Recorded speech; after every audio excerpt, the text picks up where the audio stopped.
বন্ধুরা কেমন আছো সবাই? আশা করছি সবাই ভালো আছো। তো দেখো সকাল সকাল কিন্তু আমরা দীঘার যে জগন্নাথ মন্দির সেখানে কিন্তু আমরা চলে এসেছি। আমরা নদীতে মাছ ধরতে এসেছিলাম।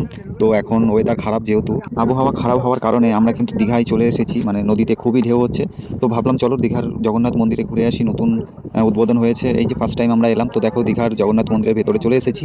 তো মন্দিরটা খুবই অসাধারণ হয়েছে, পুরীর মতোই দেখতে, অনেকটা কিন্তু স্টাইল অনেকটাই আলাদা। তো ভিতরে ঢুকে দেখলাম পুরোটা পাথরের তৈরি, খুব সুন্দর করেছে।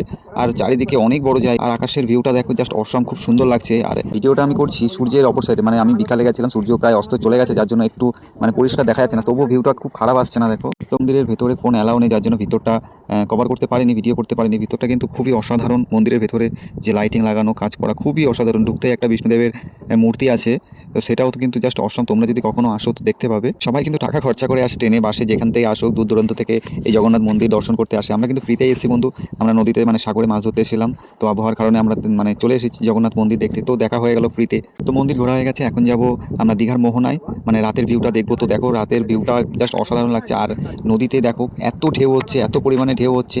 তো নদীতে আবহাওয়া খারাপ হওয়ার কারণে এত পরিমাণে ঢেউ হচ্ছে, দেখো রাস্তায় জল চলে আসছে, প্রচুর ঢেউ হচ্ছে নদীতে। তো দিনের বেলা ভিউটা দেখাচ্ছি তোমাদের।